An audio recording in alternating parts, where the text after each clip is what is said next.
दोस्तों, Indian railway finance corporation limited यानी IRFC की बात करें तो स्टॉक के अंदर आज कुछ पॉजिटिव ट्रेडिंग देखने को मिल रही है, जबकि बाजार में गिरावट का माहौल है और बीएसई फाइनेंशियल सर्विस में भी गिरावट है।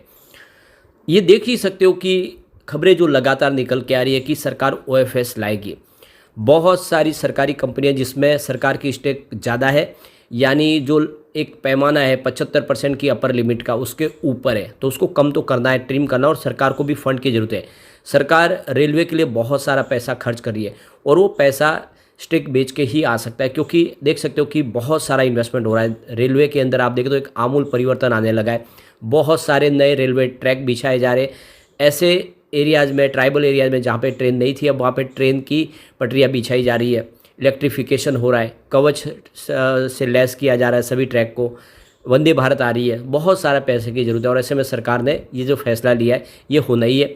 आईआरएफसी में देख सकते हो इस लिस्ट में नंबर सबसे आगे है, तो हो सकता है कि जल्द ही ओएफएस आए भी, लेकिन उसके बावजूद भी चिंता की बात नहीं है। कंपनी बहुत मजबूत है, फंडामेंटली शानदार कंपनी है। ऐसे में क्या इन्वेस्टमेंट करना चाहिए इस लेवल पे, या फिर एक बार प्रॉफिट बुक कर लेना चाहिए, जानने की कोशिश करेंगे इस वीडियो के माध्यम से। लेकिन फ्रेंड, उससे पहले अगर आप पहली बार हमारे चैनल पे आए तो चैनल को सब्सक्राइब कर दीजिए, एक बेल आइकॉन दबा दीजिए ताकि जब भी नया वीडियो बने पहला नोटिफिकेशन आपको मिले। वीडियो पसंद आए तो लाइक से जरूर कीजिए। चलो फ्रेंड्स, वीडियो स्टार्ट करते हैं। मैं हूँ आपका दोस्त एस.बी. दवे और हमारे अपने चैनल ऑनलाइन कमाई में आपका बहुत बहुत स्वागत है।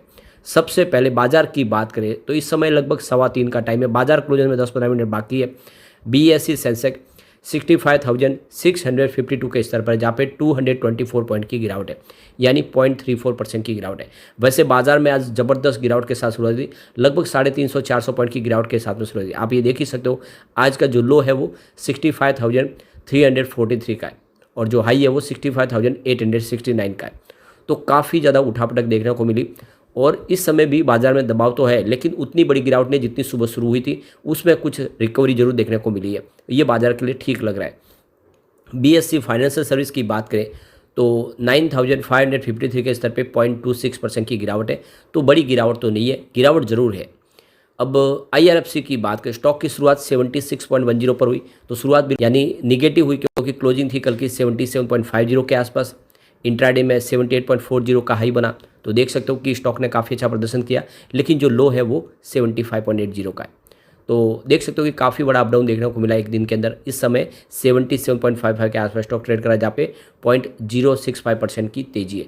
कह सकते हैं कि इस समय स्टॉक बिल्कुल फ्लैट ट्रेड कर रहा है, लेकिन आज तेजी भी बनी और गिरावट भी बनी, दोनों तरफ का माहौल बना हुआ है।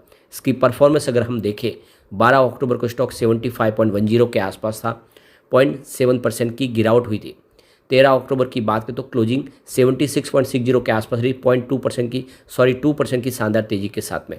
16 अक्टूबर की बात करें तो क्लोजिंग 76.30 के आसपास रही, जहाँ पे 0.4% की गिरावट हुई। लेकिन 17 अक्टूबर काफ़ी शानदार रहा, स्टॉक पहुंचा 79.15 के आसपास, 3.7% की शानदार तेजी के साथ में। 18 अक्टूबर की बात करें तो क्लोजिंग 77.50 के आसपास रही, जहाँ पे 2.1% की गिरावट हुई थी। तो जैसे कि ओएफएस की खबर निकल गया, उसका असर भी कुछ देखने को मिला निगेटिव। अब इस वजह से थोड़ा सा यहाँ पे माहौल गड़बड़ हुआ था, लेकिन आज गिरावट फिर से थम चुकी है। अब इसकी परफॉर्मेंस को देखें तो आईपीओ आने के बाद पिछले 2 साल में इसने 218% का पॉजिटिव रिटर्न दिया है, लेकिन 1 ईयर के हिसाब से देखें तो 262% का ज़बरदस्त रिटर्न दिया है स्टॉक ने। अब 6 मंथ की ही बात करें, स्टॉक ने 174% का शानदार रिटर्न दिया है और 3 मंथ के हिसाब से स्टॉक की जो परफॉर्मेंस है 138% पॉजिटिव है।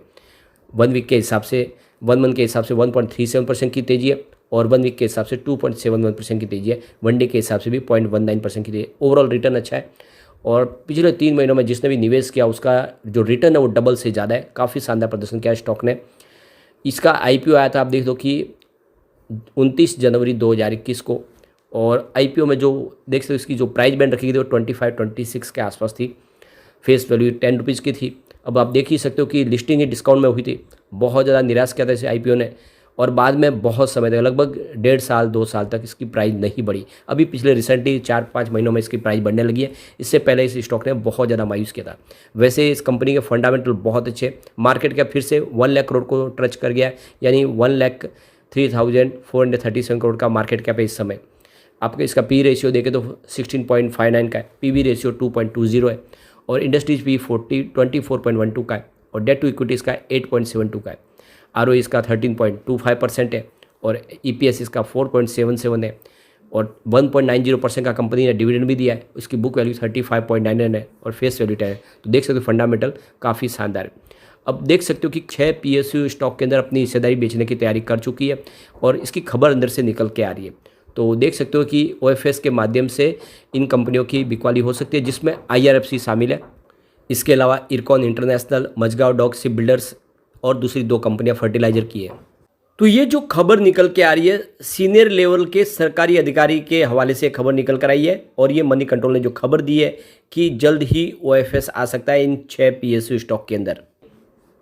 तो देख सकते हो कि OFS आ सकता है। अभी इसकी डेट तो डिक्लेयर नहीं है, लेकिन बहुत जल्द OFS की संभावना तो बनी रही है।